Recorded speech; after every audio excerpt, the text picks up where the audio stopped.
olunaku olwali tubaire tusuubira mikwano gyo egy'enjawulo omuli Pretty Nicole naye talabiseeko.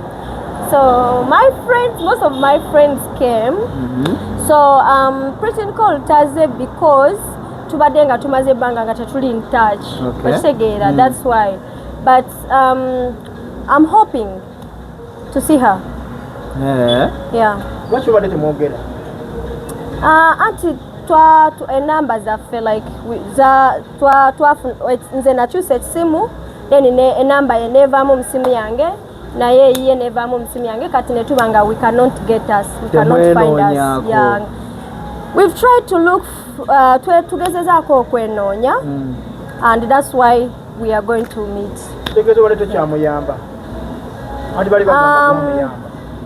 Ebyokumuyamba si kikulu. Being friends is the most important thing. Okay. So ebyokumuyamba tebikola cause nawe wekosa okunsanga enchano gamba Queen German mwana kayala nera mba nkuyambye naye mwenyini nsobola okubanga ntambula mu kubo olusi nenfuna obuzibu naye nanyamba. So the most important thing is ekyensinga okulembeza mu bulamu is a good relationship.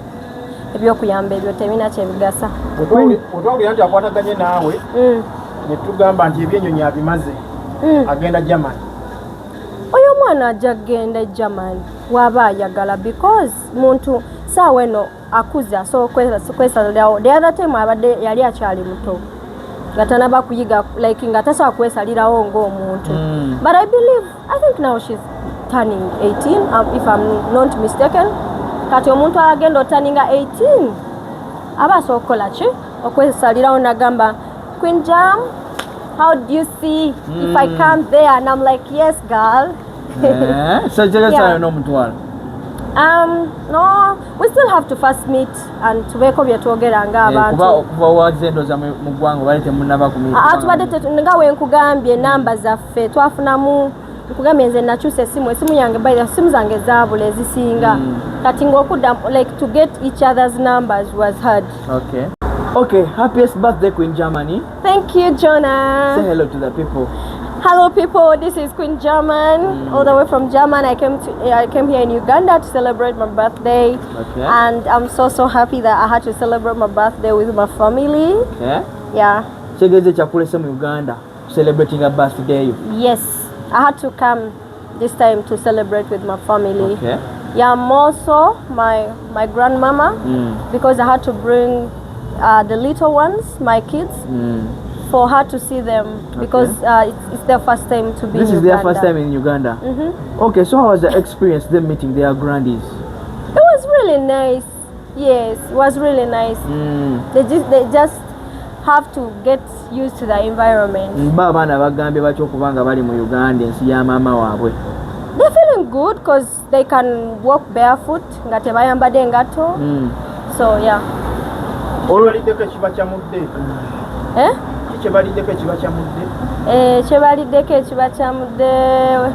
I gave them some grasshoppers and they were excited. Yeah, but they were scared of it. But then Nganze mama went in Balaganti, it's yummy, and then they were so excited. Yes.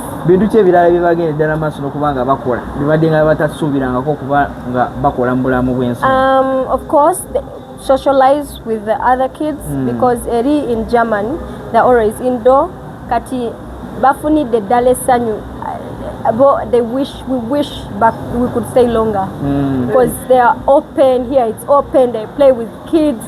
They can batambuza bigere everywhere. I mean they're experiencing to be with kids all together nga tebali mu kindergarten. Okay, olunaku olwaleero oweze emyaka egy'obuteemeka. Egy'obutompeza emyaka 22. Sweet 16. Ng'oli kito. Osazeeko emeka oyongeddemu emeka? Mada. Don't tell it. Don't tell it.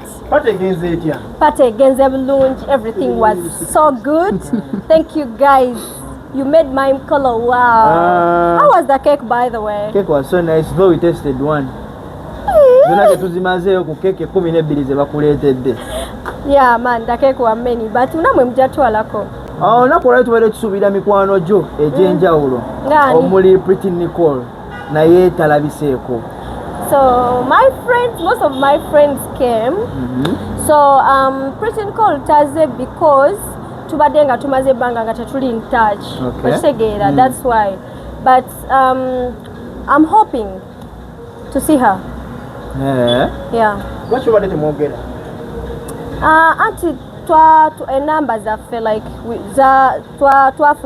nze nakyusa essimu then enamba ye neevaamu mu simu yange naye ye neevaamu mu simu yange kati netuba nga we cannot get us, we cannot find us.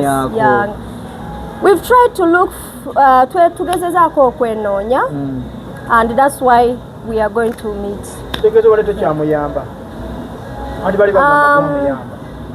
Ebyokumuyamba si kikulu. Being friends is the most important thing. So ebyokumuyamba tebikola cause nawe wekosa okunsanga enkyano gamba Queen German mwana kayala neera mba nkuyambye naye mwennyini nsobola okuba nga ntambula mu kkubo oluusi neefuna obuzibu naye nanyamba. So the most important thing is ekyensinga okulembeza mu bulamu is a good relationship. Ebyokuyamba ebyo tebina kyebigasa. Otwawulira nti akwataganye naawe ne tugamba nti ebyenyonyi abimaze agenda German. Oyo mwana ajja kgenda German waba ayagala because muntu saawa eno akuze asobola kwesalirawo. The other time abadde yali akyali muto nga tanaba kuyiga like nga tasobola kwesalirawo ng'omuntu. But I think now she's turning 18 if I'm not mistaken. Kati omuntu agenda otaninga 18 aba asobola kukola ki okwesalirawo nagamba Queen Jam, how do you see if I come there? And I'm like, yes, girl.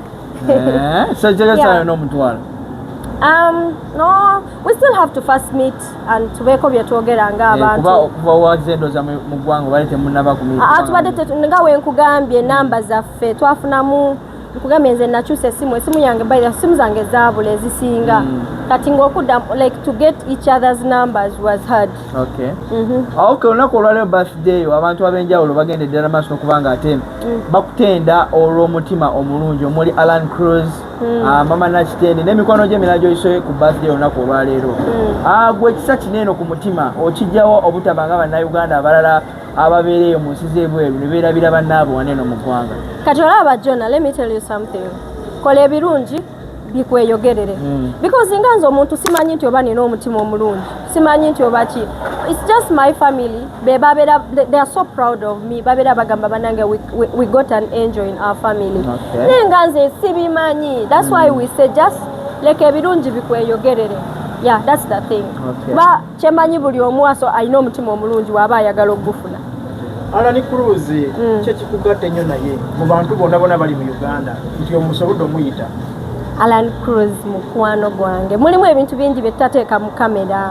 Yeah, mulimu mikwano si buli omuntu ayagala beera mu kamera but Alan Cruz is my big friend. That's what I can say. Ate Mama Nakitende? Mama Nakitende is like my brother even. Yeah. Ne pato obadde weeteeseteese ng'oleseewo sente nnyingi. Badde neeteeseteese ati kati ekintu okiplanninga you plan. Olaba, let me tell you guys. If you plan your birthday or anything, ne oba ogenda kola mbaga, just make a plan and you tell me, you see the results. Wantulese obukadde nga bumeka? Man, tokyogera, this place is so expensive. Wow. Kintuddemu, it was too much. Obadde osuubira meka osanze meka? No, actually, mbadde nkisuubira nti kijja kubeera bwe kityo because I knew the place. Yeah. Ate gwe totuuyanye nga basama balala ogenda obalaba wese kuona beekubidde obusimu.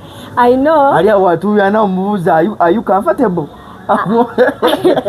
Buli omu yamanyi ekiba mu nsawo ye kati sa. By the way, si buli no nammwe mwekka mwababeera e Uganda nammwe muyina ssente nga you people take us out ne mutugulira ebyobulamu ngamba bannange let's have fun. It's a matter of planning.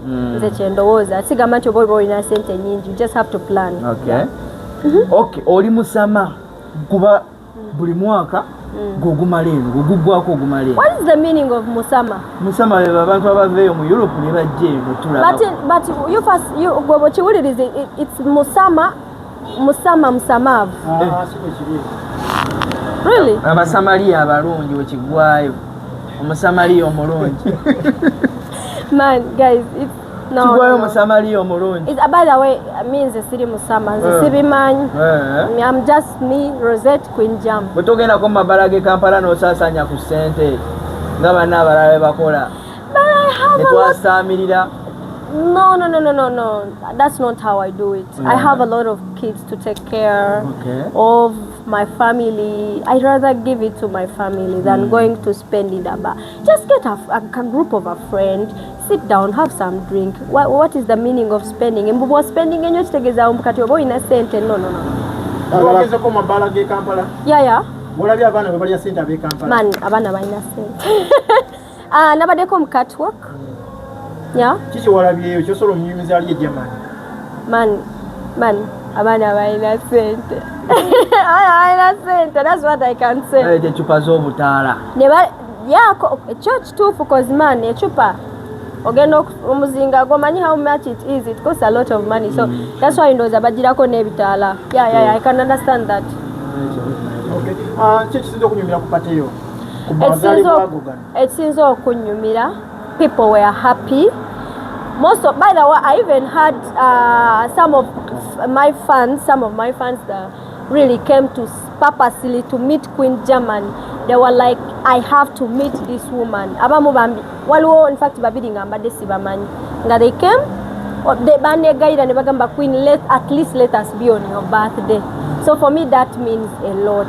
And I've enjoyed because I've celebrated with my friends and family. That means a lot. Ebirabo mbirese bantu obudde mbadde bwenti bambi kati ne ba Jaden nga omanyi ba Jaden ne batuka ne bantwala mu speed yaho. Yeah, but the gifts are there. Okay. Tukamaliriza. Amazali gwago gano gakujukiza ki mu bulamu bwo? Ganzijukiza nze nazaliwa on 25th of December. So that means mama wange abalala bali ba celebratinga nga yali mu ddwaliro so teyanyumirwa. So the reason why I always extend my birthday is because I cannot celebrate. Christmas is everyone is with their family. Kati nze mba nina okukola ki okucelebratinga after munange ndi muganda wa Jesus. Kyenjijukiza nti I'm a sister to Jesus. Is it not so? Kasongo, yeah.